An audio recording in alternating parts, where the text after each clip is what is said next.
Hello, everyone. A very good morning to all of you.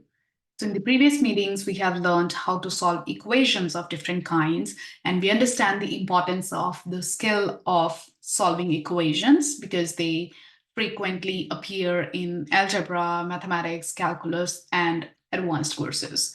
At the same time, it's also very important to learn the skill of solving inequalities. So that's what we are going to looking forward to today. And let's get started. So I'm going to share my screen here, and I have presentation about inequality solving. Yeah, so let me just change the settings, and here we are. So you will understand how inequality solving is different than equation solving through examples, and I'll also build up the background for the same. So what we are going to look at today is, first of all, understand the meaning of an inequality, and then in general, you can have quadratic inequalities as well, polynomial inequalities as well. The inequalities can also consist of radicals or rational exponents. But here we are going to restrict ourselves only to linear inequalities. In linear inequalities, further, we will have various types, as you will see. And then we will be looking at absolute value inequality. So as it's clear from the name, the absolute value will consist of expression of absolute value of something. And here also we will restrict ourselves to absolute value of linear inside an inequality. So let's get into it. So let's try to first understand the meaning of an inequality. So clearly when we define an equation, so we're looking for the symbol of equal to. So whichever algebraic expression consists of an equal to symbol, so something on the left-hand side, something on the right-hand side, we name it as an equation. So similarly, whenever we are going to call an algebraic expression an inequality, so we are looking at symbols like less than, greater than, less than or equals to, greater than or equals to. So these are the four fundamental types of inequalities we will be looking at: less than, greater than, less than or equals to, greater than or equals to. So it's important to understand the difference between less than equals to, because if I say x is less than 5, so this is basically the set of all real numbers which are smaller than 5. But 5 is not included in it because 5 is not less than 5. However, if I write x is less than equals to 5, so that means these are all those real numbers which are less than or equals to 5. So 5 is also included in the solution set of that. So that's the fundamental difference between less than and less than or equals to. And similarly, I hope you can understand the same difference between greater than or equals to. Now, since that I mentioned that, what do we mean by this? What do we mean by this? That the solutions of this are all those numbers x which satisfy this inequality. So now, when we were solving equations, suppose we were solving linear equations, say x equals to 5. So it had a unique solution. Say you were solving an equation like 2x minus 1 equals to 0. So at the end, you get one solution. Or when you were solving quadratic equations or absolute value equations or rational equations, the number of solutions you were getting in the end was 1, 2, or 3, or finite number of solutions.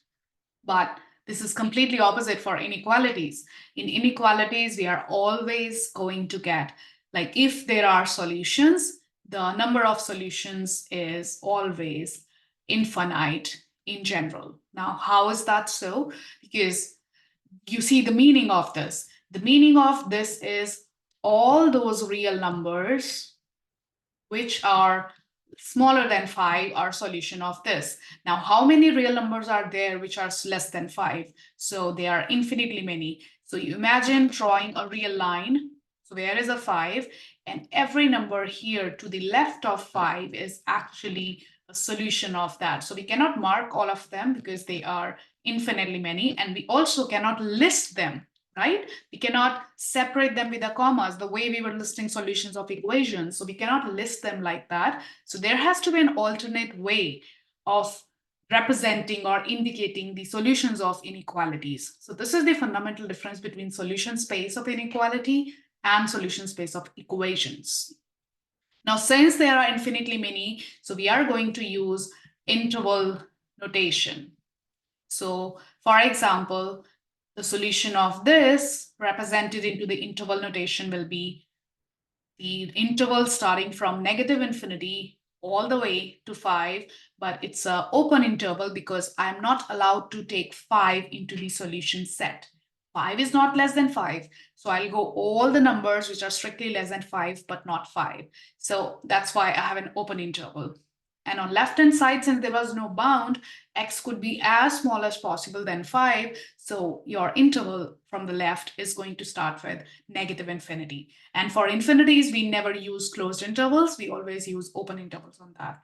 So solution of this inequality, x less than 5, is negative infinity to 5 as an interval.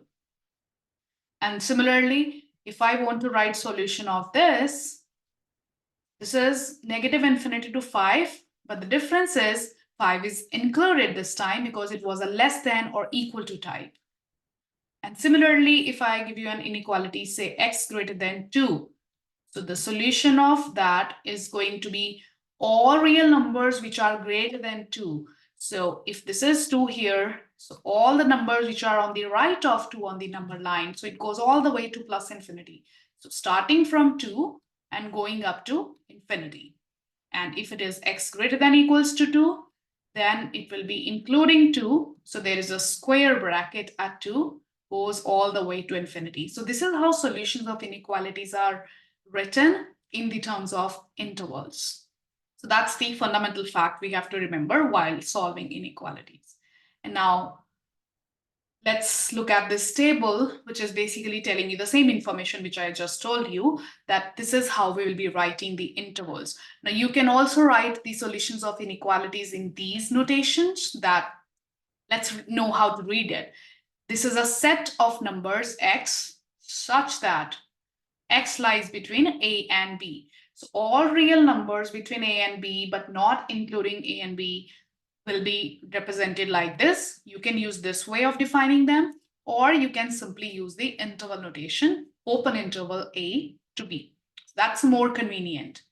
And all real numbers greater than a, but not including a, right? So it's greater than a, but there's no upper bound given. So a to infinity. Now, less than b, not including b. So less than b. So b will be on the right point. On the lower side, there is no bound. So negative infinity to b. Now, greater than a, including a. So greater than a, including a. So a to infinity. Less than b, including b. So negative infinity to b because it's including b. So square bracket.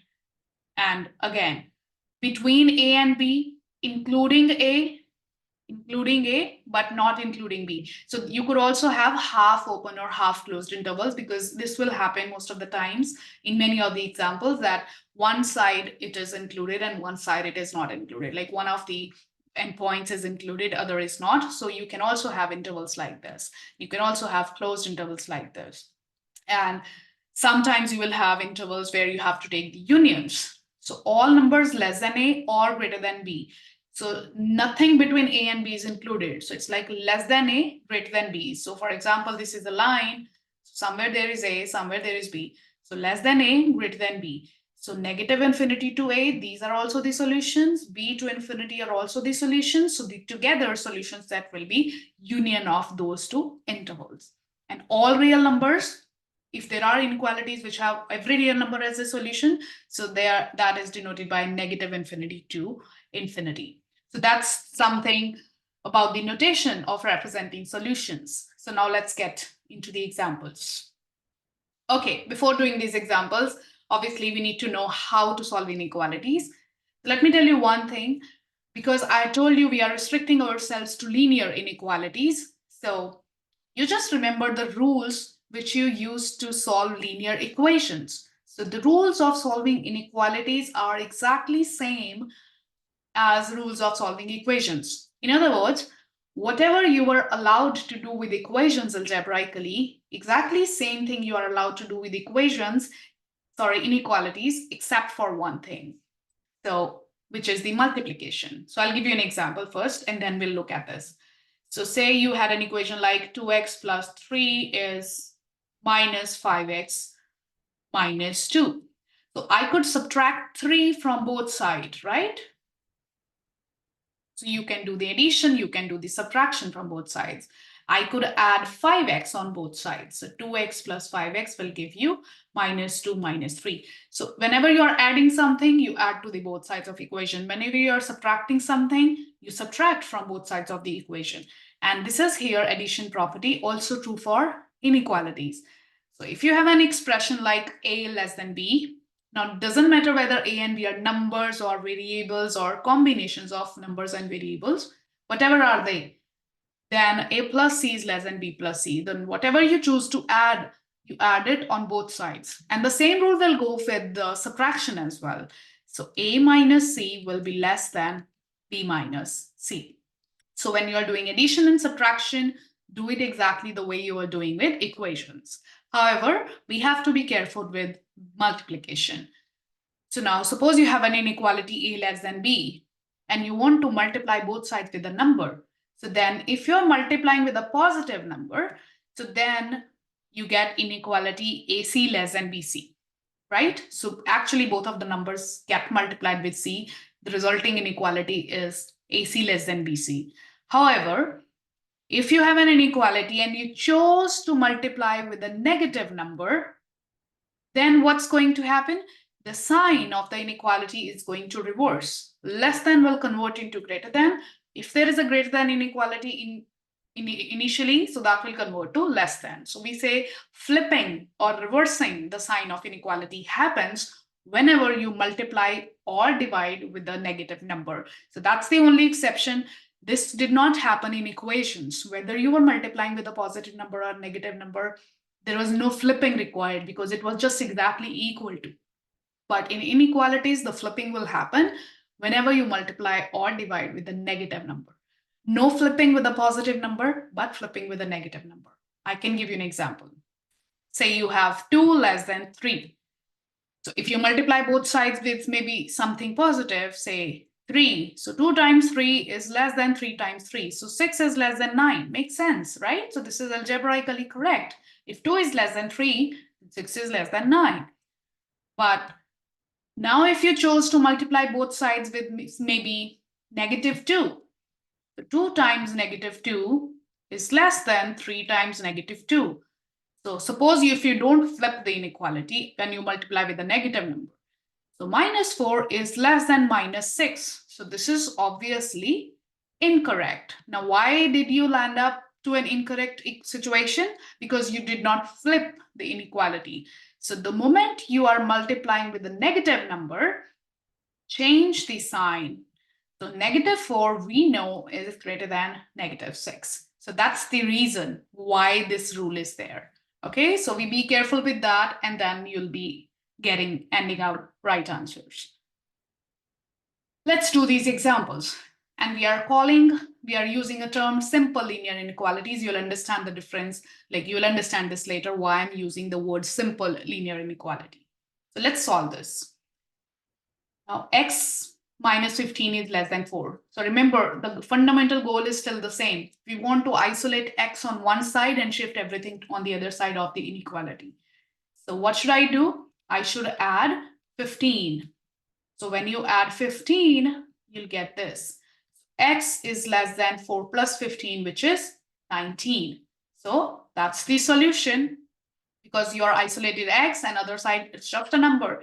So the final answer is x is less than 19. Now, how you have to write this final answer in interval notation? So since x is less than 19, so your interval starts from negative infinity, ends at 19, not including 19. Because there was no lower bound on x, so it contains all the real numbers coming all the way from negative infinity, getting up to 19. That is the solution set.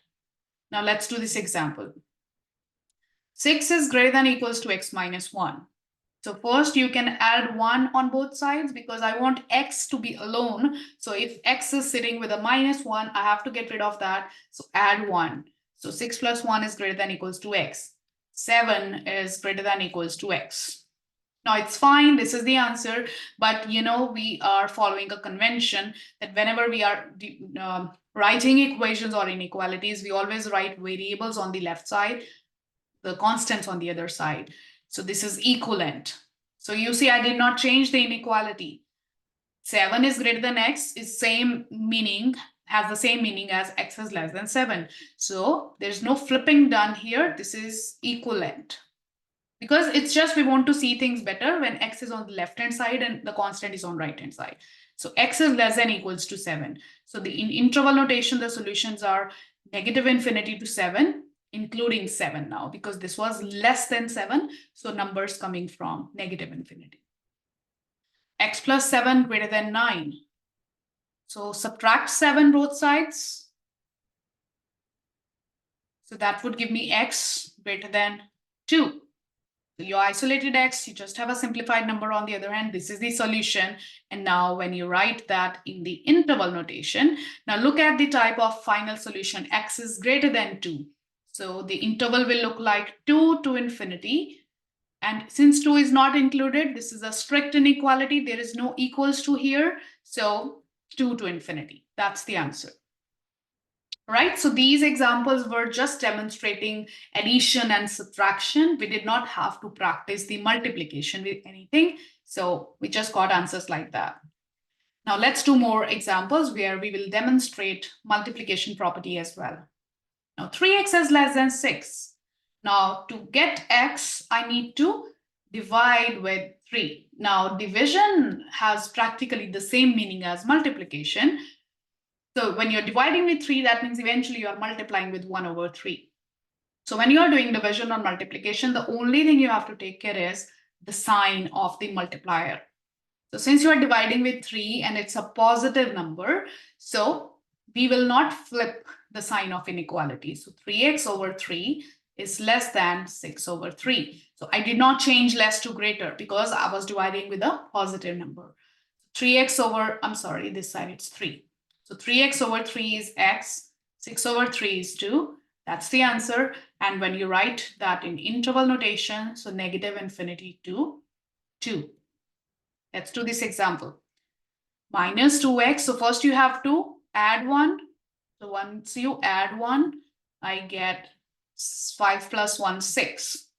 And now to find x, I need to divide with minus 2.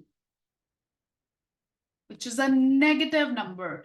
The moment I'm dividing with a negative number on both sides, I will flip the inequality. So be careful with that. Greater than becomes less than or equals to. Equals to is in its place, but greater becomes less.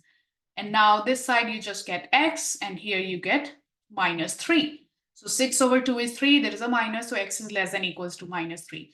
So less than type. So interval starting from negative infinity, ending up at minus 3. But minus 3 is included because of equality. So square interval. So that's the answer. Let's do this example. Subtract 5 because 5 is sitting here with a plus. So let's first subtract 5. So 10 minus 5. So minus x is greater than equals to 5. Flipping because I multiplied with minus 1. Right? Because I wanted to get x, I am having minus x. So either you can say you're multiplying with minus 1 both sides, or you can say you are dividing with minus 1 both sides. That's one and the same thing. But once you do that, the sign will flip. Greater will become less, 5 will become minus 5. And the final answer is negative infinity to negative 5, including negative 5 because of this equation. So that's the demonstration of how to solve linear inequalities. And now we have another type of linear inequality where, like in these examples, you were looking at x only on one side and the other side was just a number, right? But here we can also have inequalities like where x, the variable, is sitting on both sides. So how to solve this? So it's the same way that you solve linear equations. So you have to collect the x terms on one side and the constants on the other side. So 13 minus 7x is greater than equals to 10x minus 4. So subtract this 10x first. because this is sitting with a plus. So when I move to the other side, this will become minus 10x, minus 4. And now subtract 13 because this is plus 13. So I have to do the subtraction. Now 7 and 10 make 17, minus 7 minus 10 minus 17x. And 13 and 4 also 17, minus 17. Now you have to divide with minus 17 to get x on one side. So since I'm dividing with the negative number, so the flipping will happen. Minus 17 divided with minus 17. So you get less than equals to 1. That's the final answer.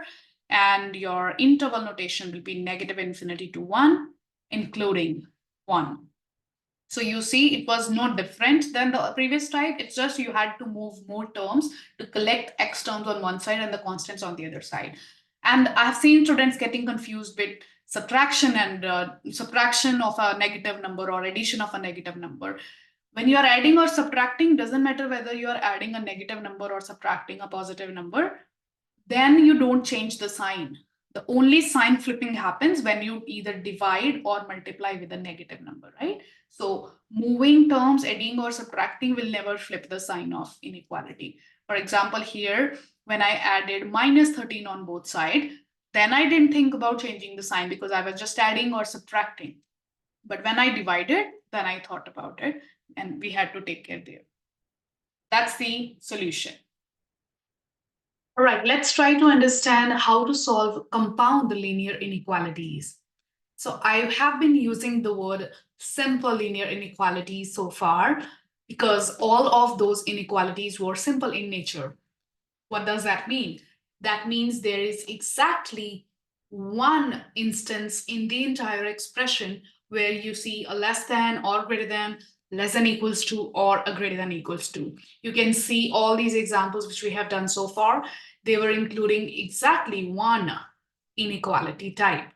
But now we have another type of inequality, which is known as compound inequalities. So this is a combination of more than one inequality.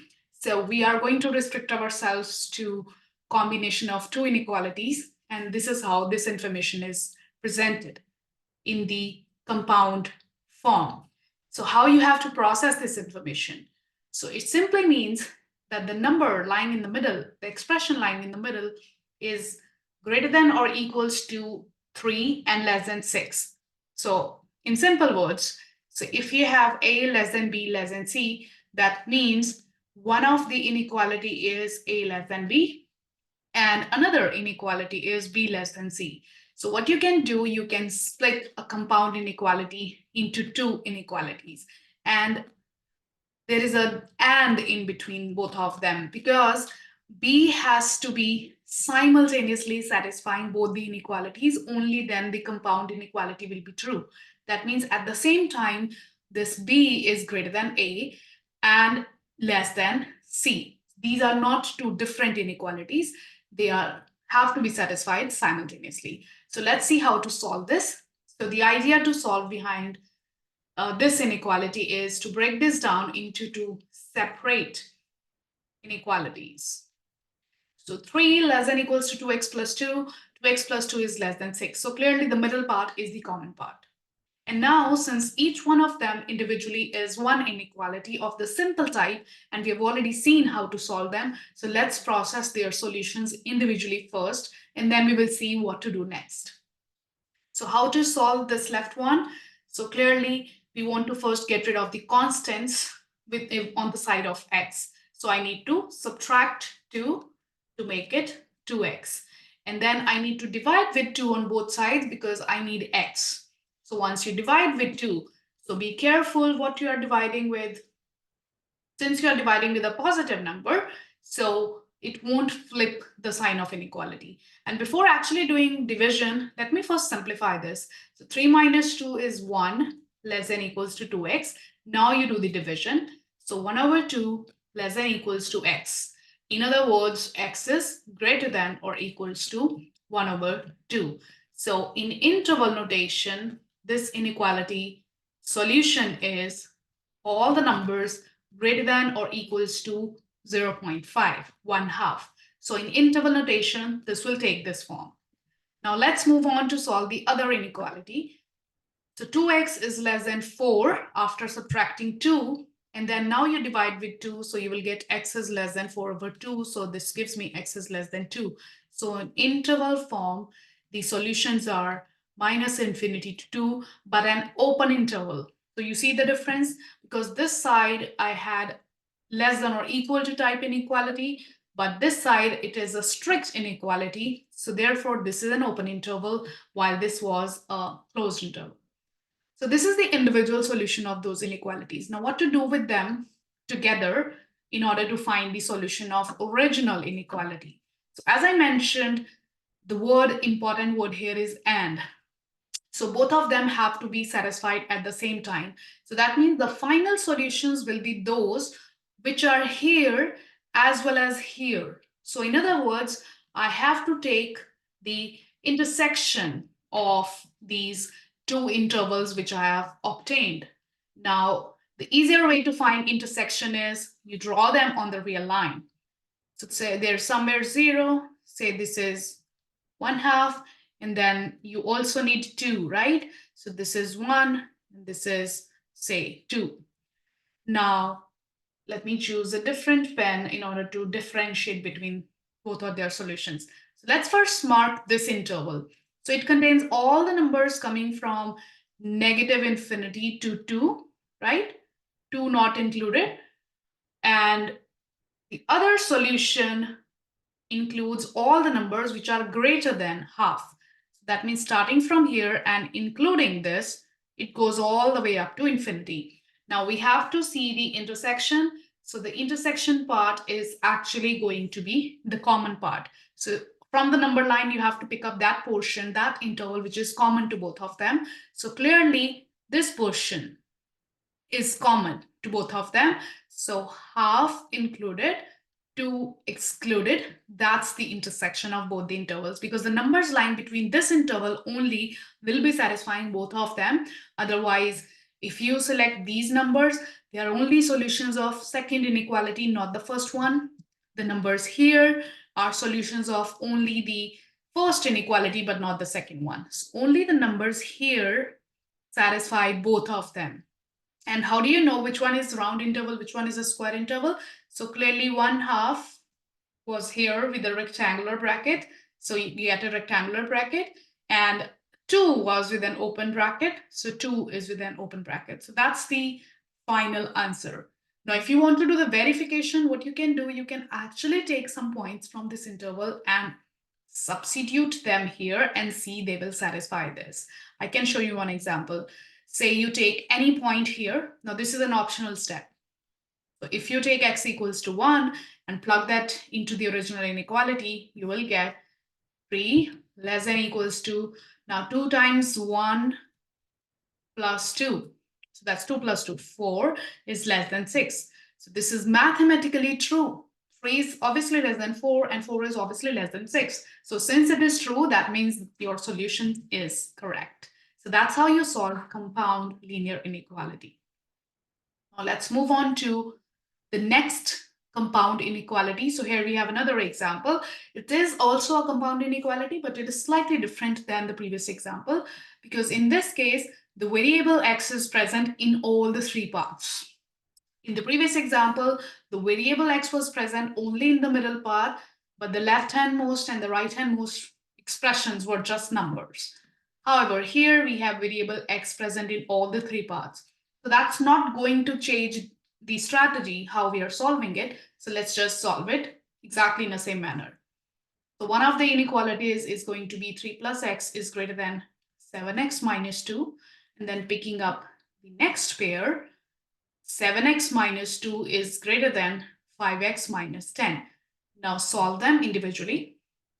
So I need x on left-hand side. So I'm going to subtract 7x first from both the sides. So now x minus 7x would give me minus 6x. Then I have a plus 3 greater than minus 2. Now I have to subtract 3. So when you do that, you get minus 6x greater than minus 5.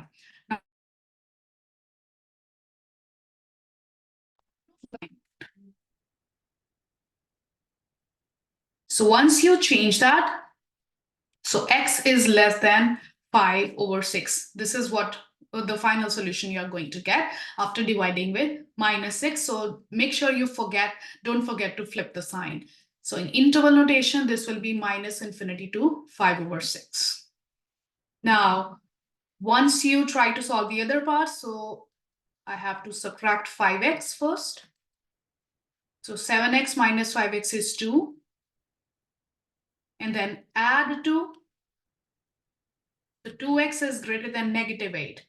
So now you are dividing with 2. So it doesn't matter what is the sign on the other side. You are just getting rid of 2 as a coefficient. So you have to divide with a positive number. So this time you won't flip the sign. So x is greater than negative 8 over 2. So x is greater than negative 4. So in terms of interval, this is minus 4 to infinity. Now, if you don't want to write in interval form, you can still get the final answer. And in this case, I would suggest you can stop writing the final interval and just leave your answer here. And then you combine both of them into the final answer form. It's easy to combine it this way rather than the way I suggested in the previous example. You can choose any of the techniques. Both ways you will get the same answer. So there's another way of doing that.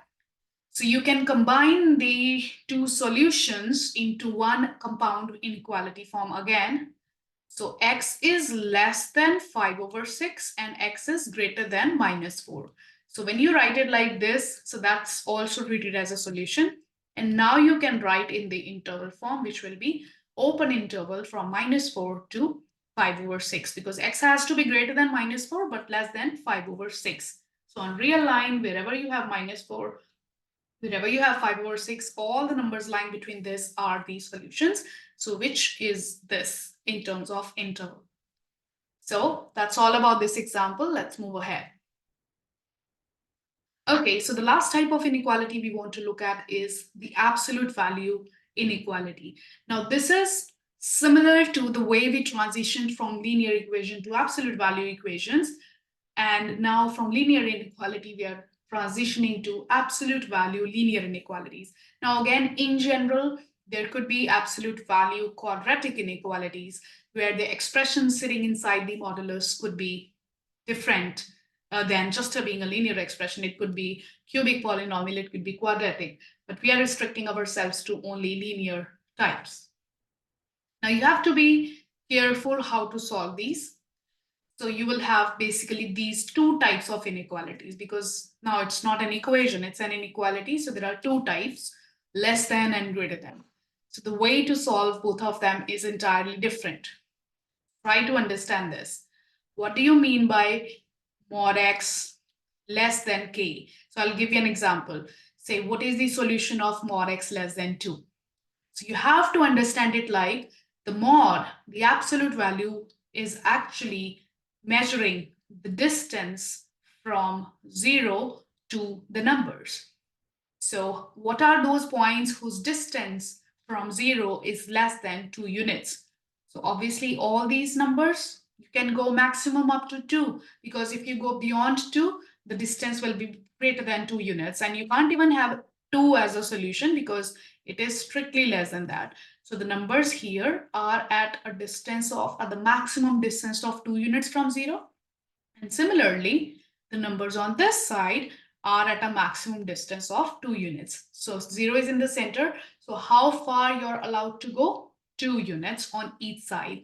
So the solution of this inequality be all the numbers lying between -2 and 2. So that's how you get this. So, and you now remember this. Whenever you have this type of inequality, mod of x less than k, it is equivalent to x lies between -k and k.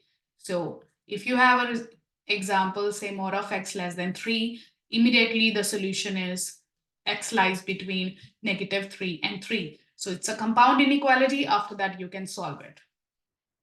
However, if you have greater than type, then it means entirely different thing. Now, let's take the same example. What are those points whose distance from 0 is greater than 2 units? So obviously the points here are at a distance of more than 2 units from 0, and the points here are also at a distance of more than 2 units from 0. So that means x is either greater than 2 or less than minus 2. So this also results into two solutions, but this is how you write it. So whenever you have given absolute value inequality of greater than type, this will reduce to this. So basically you have to remember this to do the questions, and I gave you an understanding of that in terms of the distance from origin or 0. And even if there's an equal to, the only difference it will create is to include the endpoints, the sense is going to remain the same. So let's get through the examples. Let's solve mod x minus 1 less than equals to 3. So it's mod less than type.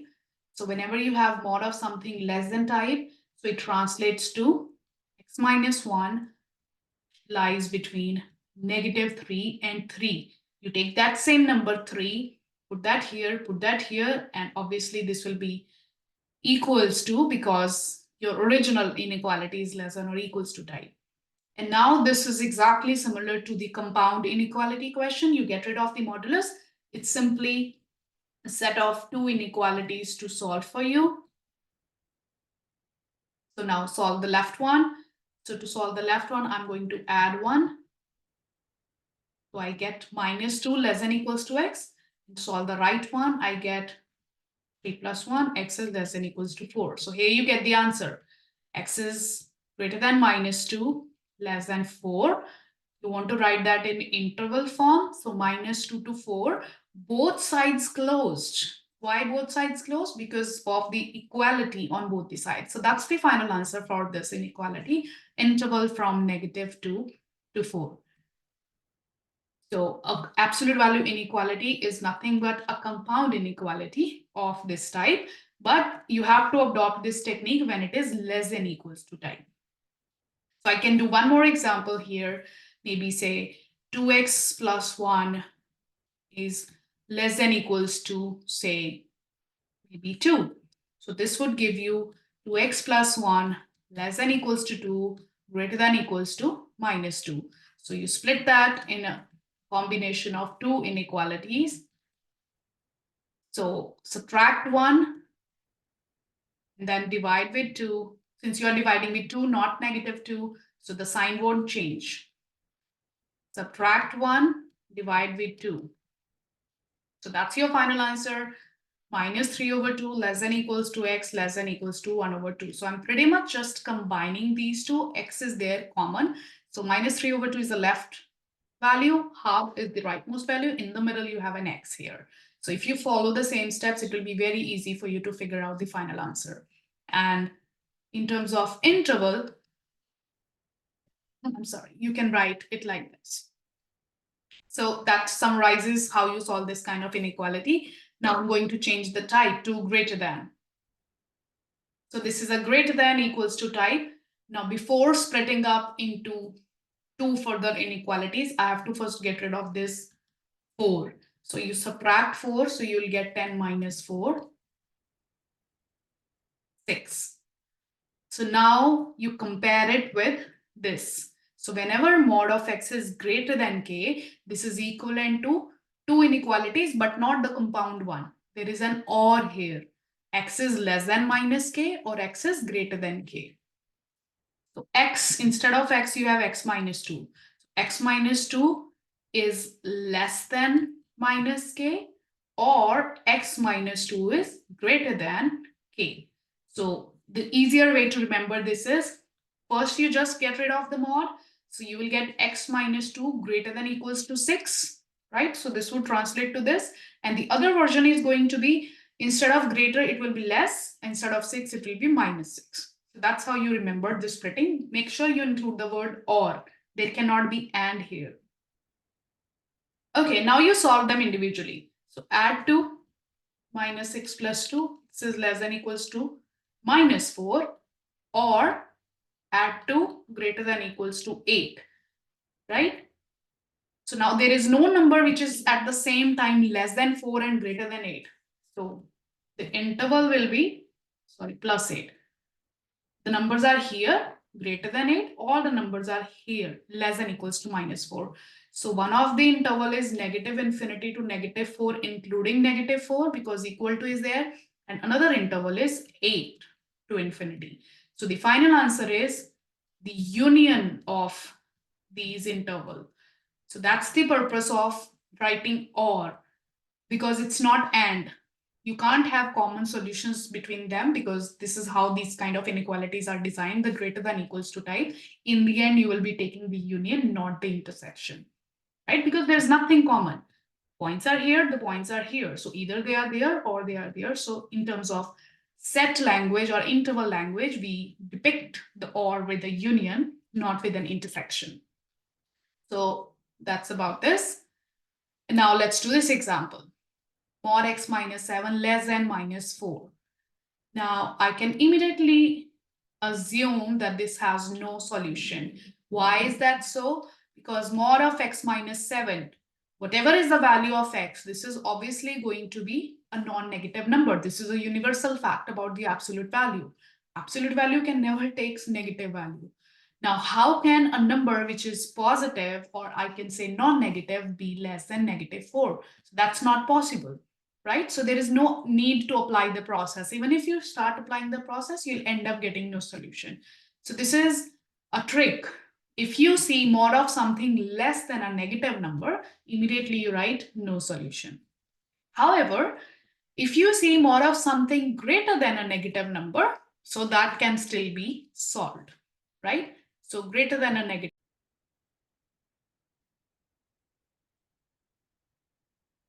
All right, so when we are looking at this type of inequality,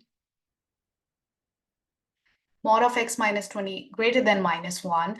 So whatever negative number we have on the right-hand side, it's a greater than 1, greater than -1. So we will replace it with greater than equals to 0. Now, why is that so? Because see, if this is -1 on the real line and this is 0, then you can't have the magnitude of the absolute value function as a negative value. So the only possibility for it that to be is could be 0 or greater than that. So in these situations, whenever you have an absolute value inequality greater than a negative number, you replace it with greater than or equals to 0. Remember that you also have to replace with equals to 0, even though there was no equal in the original inequality, because being 0 is allowed even if the magnitude is exactly equals to 0. So 0 is also greater than -1. So that's the reason we do it like this. And once you do that, so this will split up into this, or x minus 20 greater than equals to 0. When you solve that, you'll get x less than equals to 20, x greater than equals to 20. Or, so practically this is the entire real line, because we know that if a number is allowed to be less than 20, and it's also allowed to be greater than equals to 20. So obviously it's covering the entire real line, including the 20. So the solution for this is negative infinity to infinity. That means all real numbers. Now, why that is happening here? Because whenever you have more of an inequality greater than a negative number, you'll actually always get all real number as a solution. So you can remember this as a fact and just conclude that. So remember, more less than a negative number, no solution. More greater than a negative number, all real solutions, all negative infinity to infinity. Yeah, so that's all for today. See you next time.